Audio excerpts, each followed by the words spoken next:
Rev it up and welcome to Cars Yeah, show number 1574. This is Cars Yeah, where you'll enjoy interviews with inspiring automotive enthusiasts. Mark Green is here to provide you with a fuel injection of automotive inspiration. So get in, sit down, buckle up, and get ready for a wild ride here on Cars Yeah.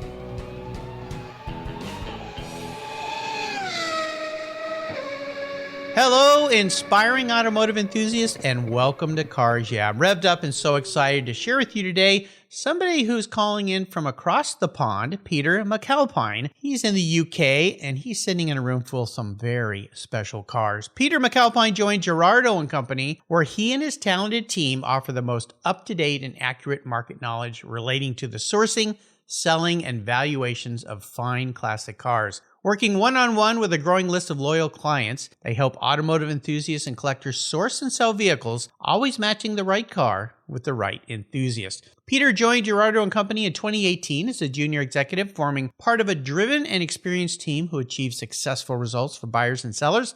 A lifelong passion for classic cars has brought Peter towards his dream of working in the collector car world. In his job, he works towards uncovering the unknown history of individual cars and to build history files that help paint the full picture of a vehicle for its new owner. By the way, Max Girardo, president of Girardo Co, is a past guest here on Cars Yeah, and he's a past guest on the Buy, Sell, Hold podcast that I do with Keith Martin, so you can find his shows there. We'll be back in a minute to talk with Peter, but first a word from our valued sponsors that make this show possible, so sit tight. This is going to be a fun ride.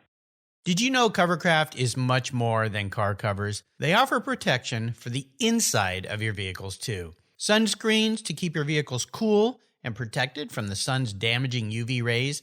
Dash pads that do the same so your dash stays looking new without all those ugly cracks and fading. The seat covers that are easily removed for washing are awesome, but it's their custom fit floor mats that I really love. Is your vehicle getting a little long in tooth? Well, there's no better way to give it a new car look than with a custom fit floor mat and trunk mat. I replace mine every few years with something a little different, contrasting, just to have some fun. It stops that urge to buy a new car, and more importantly, it protects the factory carpets, so when it's time to sell your vehicle, it looks brand new. They're easy to clean, they secure to the floor for safety, and they look oh so good. Don't forget your trunk too. Custom fit trunk liners for sedans, coupes, and SUVs are perfect protection for the factory carpets from all those things that can stain and damage the floor of your vehicles.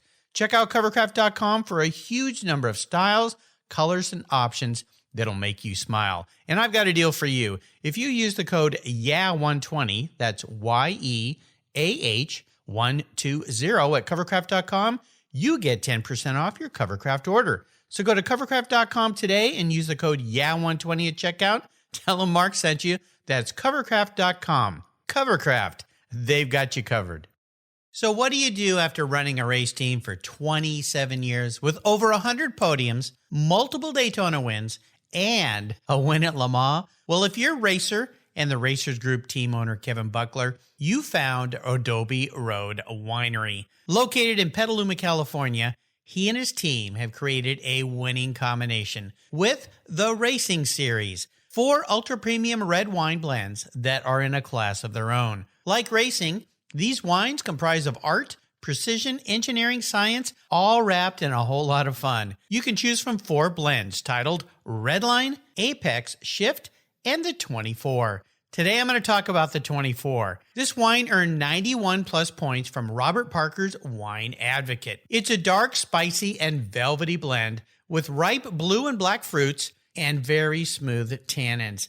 The label features a 3-dimensional full metal chronograph in a bright gold finish that pays homage to the Daytona Rolex winners receive at Le Mans. The Racing Series is a fantastic gift for the ultimate enthusiast in your life. And I've got a deal for you today. If you use the code CARS, yeah, all one word, all in caps, when you're at the AdobeRoadWinery.com checkout, you get $10 off any purchase of wines from the racing series. Your wine ships promptly and arrives quickly right at your door. Use the code CARSYEAH at checkout to get $10 off your purchase of the racing series today. There's always a seat at the table for excellence with the racing series. Go to Adobe Road Wines today and use the code CARSYEAH at checkout. Cheers! Well, Peter, welcome to Cars Yeah. Are you buckled up and ready for a fun ride? I'm not sure about buckled up. I'm sitting in a room full of very, very cool cars that I'd love to buckle myself into, but I think we're ready. Let's go. You know, before we started the show, Peter took me on a little walk around, and Peter just mentioned some of the cars that I got to lust over. I mean, you are sitting in Candyland. Absolutely. Well, we've got some amazing cars here. We've got personally my favorite, which is the 1995 Ferrari 412 T2 Formula One car. It is the very first car with a prancing horse for Formula One that Michael Schumacher ever drove. He drove it at a test at Fiorano and at Estoril. And the car itself was also driven by Jean Alesi to a podium at Imola. So it's a very, very special thing. There's also a 308 Group B car done by Michelotto, and it's one of only four. There's a Porsche 2.7 RS lightweight in a beautiful yellow color, and the most beautiful original Alfa Romeo GTA in the corner as well. So it's a good room full of cars. Yeah, I think so. I think I need to hop on a jet and come over there and visit you. If we weren't all on quarantine here, that's exactly what I think I'd have to do because, oh my gosh, you're working in the dream job. Well, listen, before we jump into the questions here, I want to ask you this. What's one little thing that most people don't know about you, Peter? Well, one thing that most people don't know is the fact that the first time I ever drove anything, I was 9 years old. I grew up on a farm actually, and I was given sole control of a JCB at 9 years old to drive around a field. So it's been a bit of a lifelong task driving. How did you do in that first drive?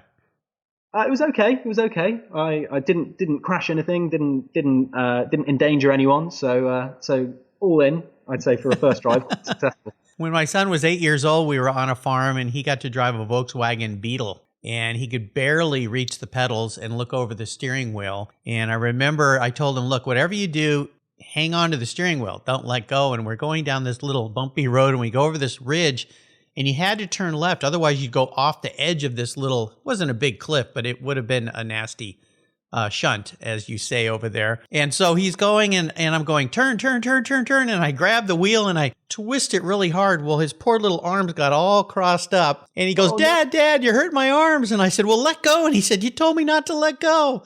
So, it's a good memory for me. And I'm sure that ride for you was a great memory. Well, let's start with a success quote or a mantra. This is some kind of saying that perhaps has been instrumental in forming your life and your success. It's a nice way to get the inspirational tires turning here on Cars Yeah. So Peter, grab the wheel. I think for me, it was something that was taught to me when I started this job, which is it's under promise and over deliver, because that way you always appear to be giving something better than was expected. Absolutely. Well, it's pretty easy to do with the kind of vehicles that you and your team handle there at Girardo. Tell me a couple examples of how you do that in that company that you work with, because I mean, I'm familiar with what you guys do, but there's lots of people around the world selling old cars, right? You guys are in a different league. Well, thank you for that. That's very kind of you. I think a good way of under-promising and over-delivering with what we do is to give an idea of the history of a car, or to give an idea of the condition of a car, and then when it arrives, when you look through the history file, when you see the car in person, for it to be absolutely immaculate, and for it to blow you away as soon as you see it. With the history file side, when you open it up and see pages and pages of pictures of the car in period, that really does give the client a nice surprise when they open their file. Absolutely. Well, let's talk a little bit about what you do there. You're in essence a historical detective, it seems like, which sounds like a really, really fun job of unwrapping the onion layers here of each of these cars and finding everything you can about a vehicle so that somebody that buys it has this complete history. And of course, that not only adds value to the vehicle, but it adds a wonderful sense of the ownership chain, what the car means. I mean, I love that. I'm still finding out things about my old Porsche that I didn't know. They just kind of come up when people contact me. So walk through what you do for the business, why it's so important, and what it means to you to be able to have this job working around these incredible vehicles. Yeah, so my position mainly is to help discover the history of a car. So from racing cars, it's a bit easier. It's not easy, but it's a bit easier because we've got an incredible library downstairs of all of the possible racing series you can ever imagine. And I spend a lot of time with my head in books, looking through different race numbers and chassis numbers and trying to paint as comprehensive of a picture of a car that we possibly can. From the point of a road car, it's a little bit more difficult. We use historical registration documents and invoices and everything that comes with a car to build a full picture of it. And my colleague Marcus, who does the more fine details of the research, he's very, very good at filling in the gaps and finding things that no one had ever found about their car. So once it all comes together into one history file, it is just the most amazing thing, because in the best case, you can see where a car has been from the day it was ordered to the day that you are looking through the file. It's incredible. It's really incredible. I had the real pleasure of spending 3 days at the Ferrari factory. I was with somebody who was picking up another Michael Schumacher X car, a 2000 Formula One Ferrari, and actually rented the track for the day. We had a full crew there that helped him run out of the box there. And we went into their archives, and we're looking through these books. And another car this gentleman owned was a car that actually sold last year for, I think it was $6 million. It was an ex-Niki Lauda car. With the snorkel, if you will, up on the top of it. And we were looking through the books, and you could see notes that Niki Lauda had written trackside saying oversteer here, understeer, lock and power, brakes need this, that. Incredible, the kind of history that Ferrari keeps on their race cars. But again, when you get to street cars, that's a whole nother venue. So how deep a dive are you guys able to take? Let's say that beautiful yellow lightweight Carrera that I want so badly that's sitting there to your right. Oh my gosh, my heart is pitter pattering right now. What are some of the avenues and tricks and tips that you guys use to get these histories on these street cars? Well, with Porsche, it's a little bit easier because there's such a loyal following with the cars. It starts off looking in the books that we have. So we have registries for pretty much every major model of Porsche. So we look through that book, and then you can see the original build specification and where it was delivered, the market, and any options that had been put on the car. For instance, the yellow car has a sunroof, which is a bit strange for a lightweight car, but it doesn't have conditioning. So I guess it was take the weight away one place and put it in another. Then we look through everything that's been supplied to us and anything that we can find. We have a good number of contacts that know different models in very, very acute detail. So we can use our pool of knowledge and our pool of contacts and build a good history of the car as well. You must come to work with a big smile on your face every day, because to get to play in the world of your passion is a pretty rare thing. But then again, that's what Cars Yeah is all about. Inspiring automotive enthusiasts. So I think it's fantastic what you get to do. Let's talk a little bit about a challenge or a failure you may have faced along the way in your career. Now, you're a pretty young guy, but perhaps there's something that you encountered that kind of pushed you back a little bit. I always ask this question not to drum up a negative past, but more to share with somebody who might be faced with the same things, how you dealt with it and how you came out of it as a good learning lesson and how you move forward in a positive way. So take us on a little ride.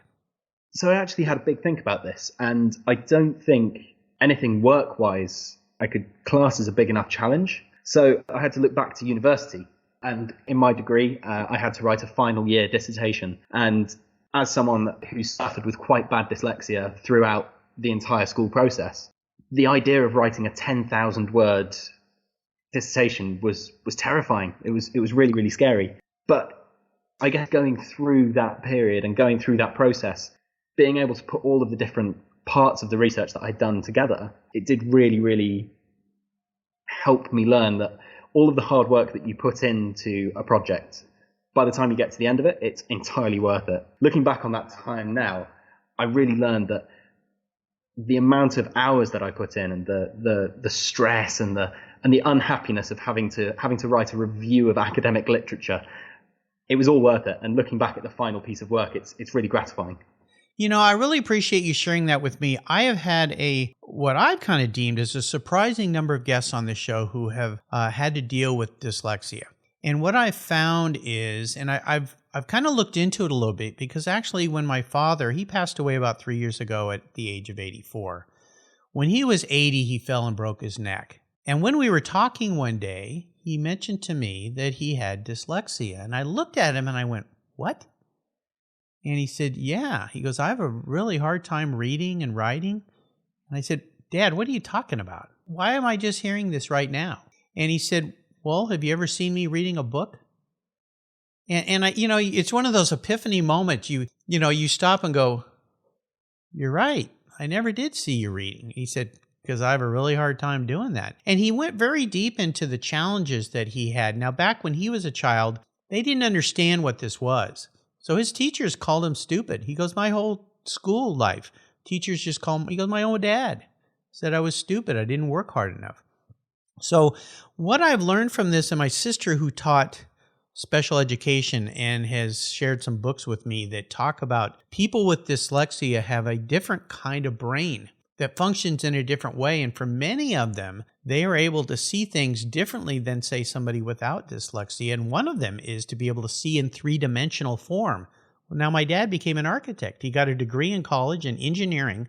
I don't know how he pulled that off. He said by memorizing a lot of stuff and having tutors that helped him through that did understand what he was dealing with, even back in the 40s, I guess it was. So, yeah, I mean, for you, and I appreciate you sharing a really personal side of your life, has there been another aspect of this that you found to be positive in the way that you can view and see things? I don't know about seeing in three dimensions. That one's not one that I've ever experienced. But for me, I always find that my long-term memory is quite sharp. I think that's one sort of good side of it. I can remember where I've been and what I was doing, and in very, very fine detail.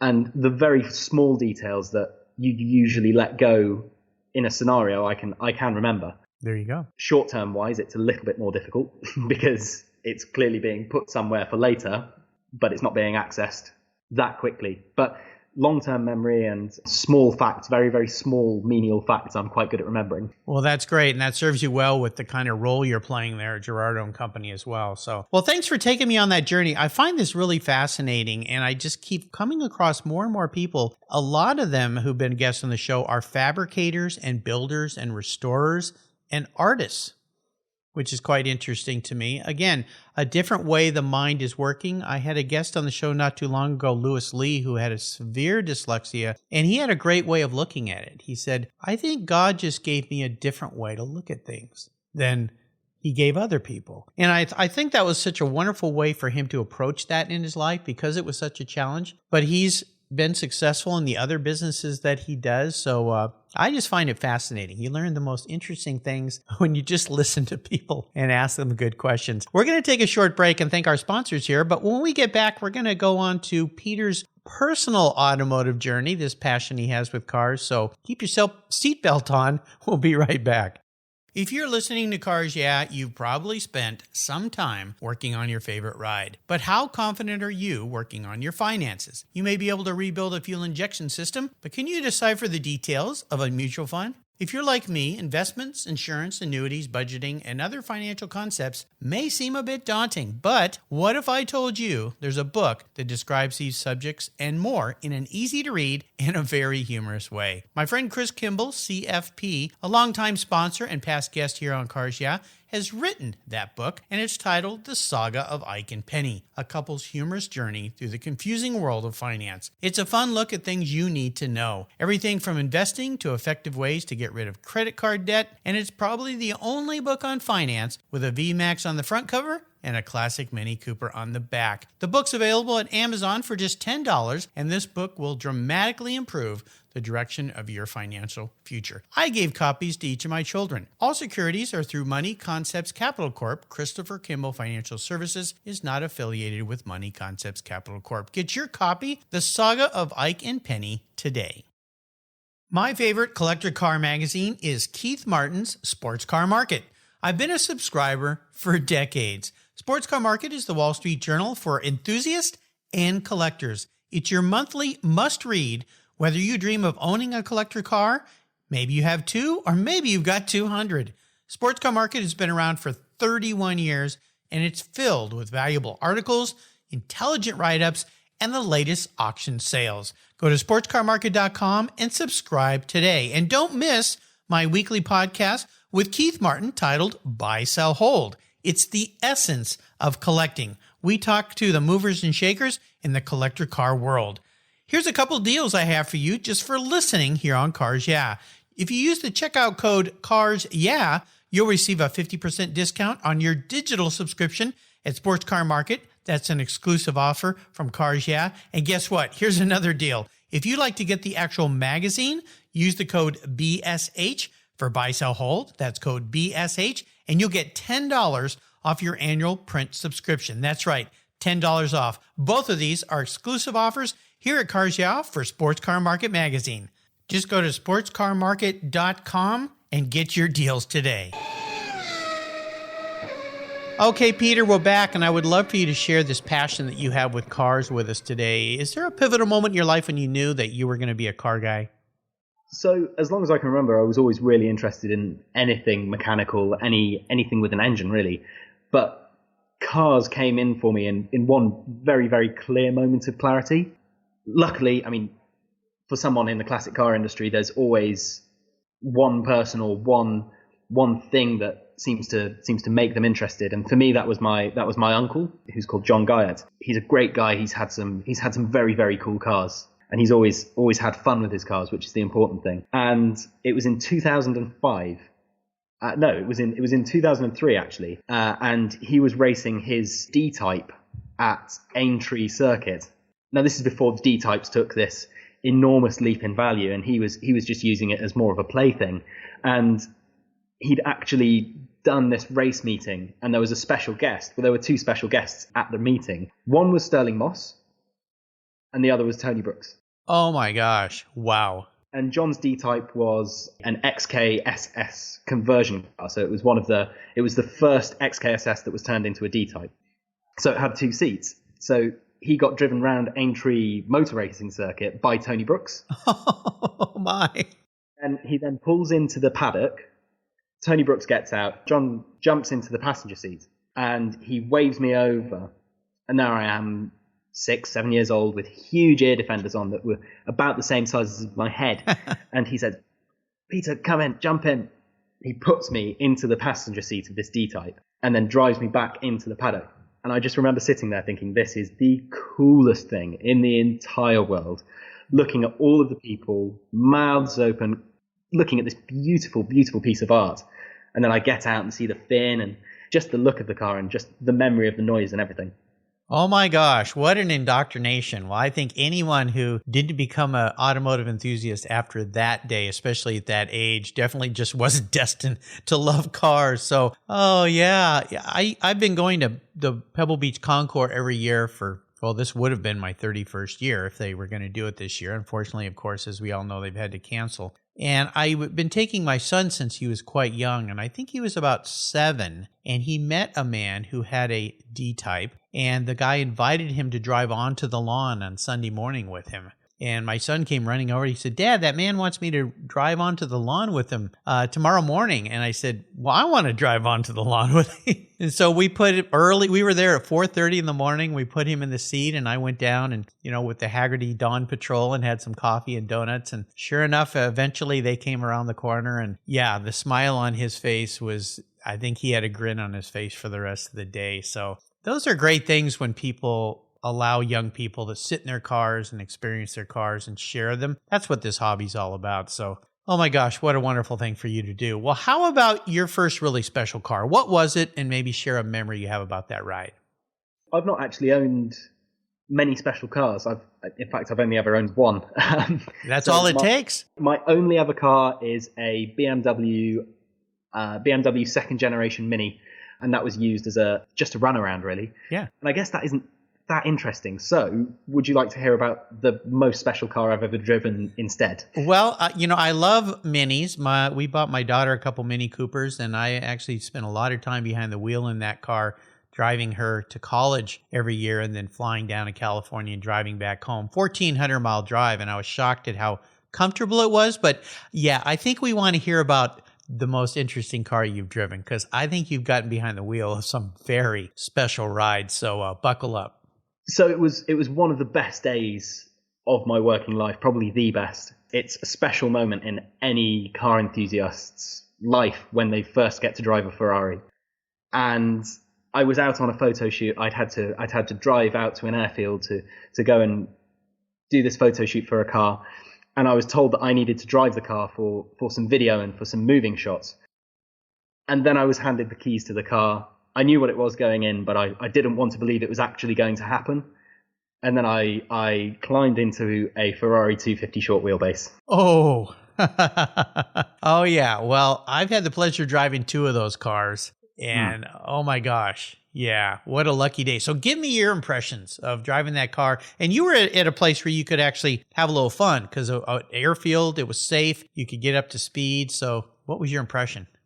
Well, firstly, that engine is the most glorious sounding thing in the entire world. It's so smooth, and I didn't drive it quickly. The airfield we were on, it was quite a small area that we'd managed to get, and there was actually an active runway just the other side of where we were shooting. So it probably wasn't a good idea to take it on the active runway. Maybe not. No. Yeah, I had a drive around. I must have only hit 45 miles an hour, maybe. But just everything about the car. I find early 60s cars are, for me, the most pleasurable things to drive, because you're actually involved in the process. Every input that you make actually really translates into how the car behaves, and just the beautiful feel through the lovely wooden steering wheel and the gear change and just the engine noise is unbelievable. It was ridiculous. And who can go out there and say the first Ferrari I ever drove was a 250 short wheelbase? I don't know that there's anybody that could probably say that, actually. I think it's kind of crazy. Yeah, they're just delightful. And I really think for an early Ferrari, it's one of my favorites. Just something about the look of the whole car, the stance, the bulldog feel of that vehicle to me. Everything about it feels right. I know everybody talks about the GTO or the Lusso or some of the other cars of that era, but I just find that car a wonderful cross between street perfection, track perfection, and I don't know. I just feel at home when I look at those cars. So I'm so happy that was your first Ferrari experience. Yeah, now you just got to save all those pence and pounds and till you can get yourself one of those. But oh my gosh, they become pricey, haven't they? Yeah, it's a very, very special thing to drive, and I guess it's an equally special thing to own. I don't think it's in the near future for me to be able to be in a position to own one, or even the distant future. But yeah, what an experience. And in my favorite color as well, which is dark blue for a Ferrari, is just stunning. Oh, wow. That's a pretty rare color for that car. Yeah, I've seen one in black that the folks at GTO Engineering had, and that might have been a reproduction. I'm not sure, because I know they do some of those, but I never thought those cars would look so good in dark colors, but it looks really nice in a dark color. So what a wonderful experience. Well, here's a bit of a introspective question. I'm going to have you dive into the depths of your mind here for me, Peter. If you woke up tomorrow and you were a vehicle parked in the showroom there at Girardo Company, not what you want to be, but how you perceive yourself as a vehicle, what would Peter be and why? The vehicle I have in my mind, actually, I don't think would ever make it into our showroom. So that's okay.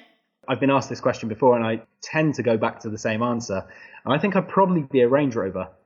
And why is that? Just because it's quite an English vehicle. Something about it's quite English, and I think as much as I'd love to be able to be sort of a citizen of the world, I think I am quite English. It's built for comfort and not speed.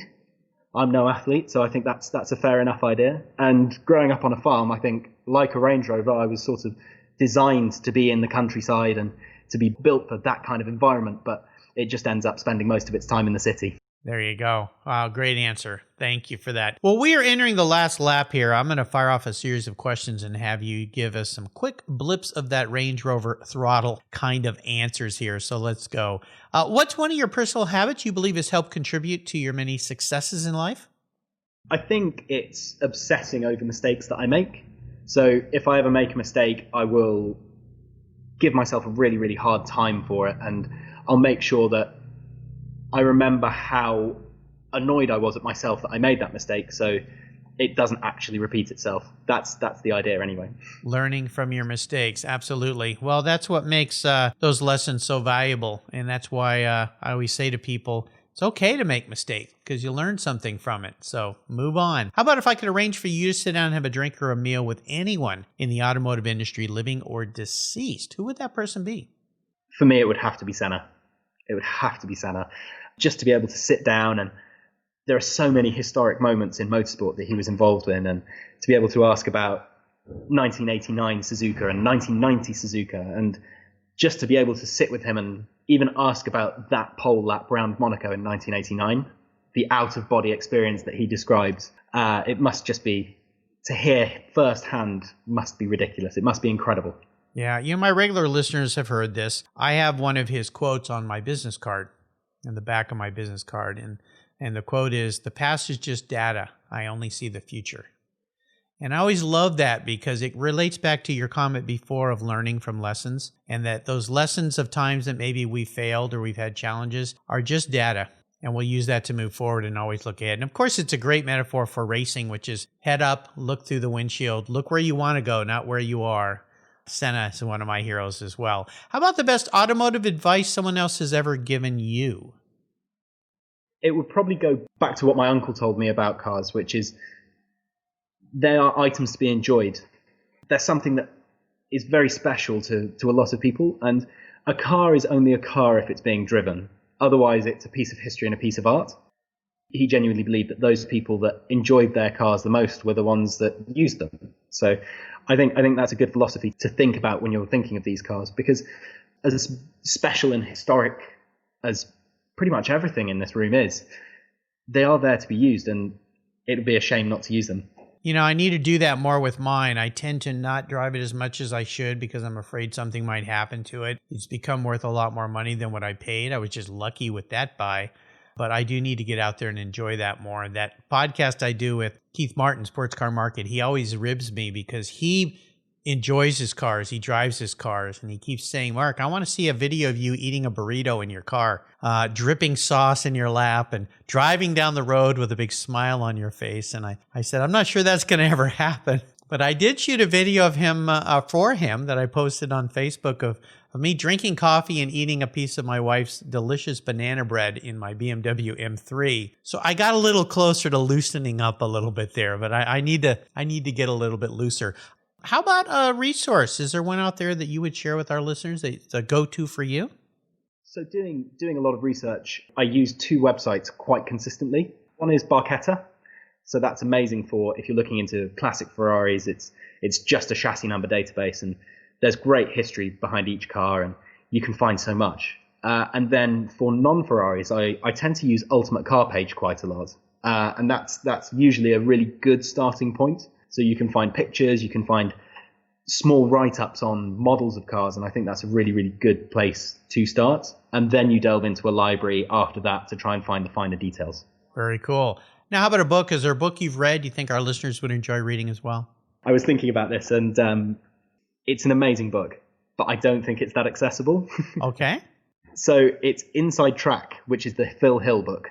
Oh, okay. Yeah. Is that the one that his son created?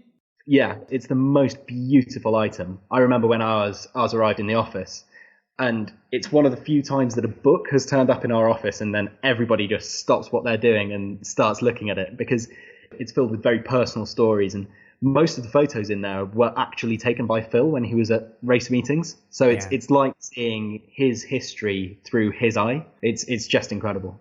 Yeah, that book is by obviously Phil's son, Derek. And Derek has been a guest here on Cars Yeah. In fact, when that book came out, he was a guest here. I'm fortunate enough to have the set of those books. Is more than just one. And I find it fascinating, and I learned about this before, that Phil took so many and Kodachrome color pictures back in the day when not too many people shot color. I had the distinct pleasure of spending a day with Phil Hill. He was a featured guest at our vintage races here in the Pacific Northwest, and I got to have lunch with him. I have a great picture of him sitting with my son on the wheel of my what I was racing then, a Lotus Formula Junior, and he was just a delightful personable person. I mean, just soft-spoken. He kind of remind me of my grandfather in some ways, just even his looks a little bit. So yeah, definitely Inside Track by Derek Hill. I'll make sure I put a link to that book and to a website because it's a must-have for anybody's automotive library. It's just a keeper for sure. All right, Peter, we're up to the last question here. I know you've had this thought before, but I'm going to buy you a cool collector car today. Any vehicle that exists in the world, I'm going to park it in your garage. But there's a couple rules to this game that might make it a bit of a challenge. You can't sell it to buy a bunch of other cars with, so that little trick's off the table. You pick the most expensive car, you stuck with it, my friend. You have to drive it, so I want it to tick a lot of boxes. I want it to be enjoyable. I want you to have a passion, but I want you to take it out and enjoy it. So no garage queens allowed around here. Here's the kicker, though. It's the only one cool collector car you can have. So it kind of needs to do everything for what you want to do with an old car. So what can I buy you? It really depends on the day you ask. Well, I'm asking you today, so you pick what you want today. I know tomorrow, like with me, it'll be something different. It always depends on what I've been researching during the day or what I've been working on at the office. But there's always a list of my top 4 or top 5. So McLaren F1 could be one. Yeah. Because it's around the same age as me. So it's sort of, I feel like it's sort of grown up with me, and I've seen it throughout my life, and it was a brand new car when I was born. Another one is an 8C 2300 Monza, to go to completely the other side of the scale. Going to vintage racing with my uncle, it was always sort of the halo car. It was when we were in the pre-war or the post-war grids, or you see all of the cars in those grids, and against my uncle's Talbot, you look at it and you think, oh, I wish he was in the Alpha. That was always the one tier that was such a god level to us. A D-type could be a possibility, just because of, I feel I have a small bit of personal history with it. It's sort of the car that ignited my passion for this industry. But I think it's going to have to go back to the Ferrari 250 short wheelbase. Okay. Short wheelbase in dark blue, for me, is the ultimate. Preferably an alloy body, but if you were offering to buy me a steel body, I wouldn't say no. I would think not. Well, it's an interesting walk through some fantasy cars for you, and I think it's pretty cool. And each one of those is so very different. It shows a little bit of how multifaceted you are, Peter, in your thinking and the way of your life, which I think is a tremendous thing. So, okay, I'll get to work. I'm sure your colleagues there could find that car for you. That'd be pretty cool to be able to pull up to the shop every day and jump out of that car and say, I'm here, guys, and watch all the mouths drop open. What a wonderful thought. Well, Peter, you've taken me on a great ride today. This has been a real joy for me. I want to thank you for sharing your life and your journey with the Cars Yeah listeners. Before I let you go, could you share us one little parting piece of wisdom or guidance before you rip off into the English countryside in that beautiful 250 short wheelbase?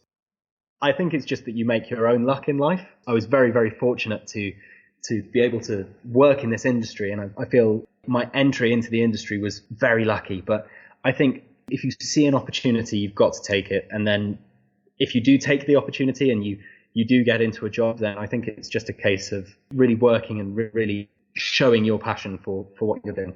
Absolutely. I've always said about luck that it really is just an intersection between preparation and opportunity, and you said it very well there. So go out there, listeners, make your own luck today. Enjoy the world, classic cars. And when you get a chance, go to girardoandcompany.com, their website. You get prepared to have some real fun there. They have marvelous cars. If you're in the UK, you can look them up and visit and see their showroom, as I got a little tour today, which is quite fantastic. You can find everything that Peter has shared today on his Cars Yeah website. Just go to carsyeah.com, type in Peter Macalpine, Macalpine, and that page will pop right up. Peter, thanks for being so generous today with your time and expertise, and for sharing your experiences with the Cars Yeah listeners. Until you and I talk again, my friend, I'll see you down the road. Well, thank you so much for having me. It's been a real pleasure chatting. And as soon as you're allowed out of the house, and as soon as you come to England, we expect to see you here in the showroom, having a look at some great cars and drinking some good coffee. That sounds delightful. Cheers. Thank you so much for joining us on today's ride here at Cars Yeah. Drive on over to carsyeah.com to find show notes and inspiring automotive fun. Download your free copy of Filler Up, a fun book filled with gorgeous photographs of fuel filler fun, including quotes from more inspiring automotive enthusiasts. Download your copy today, and we'll see you next time on Cars Yeah!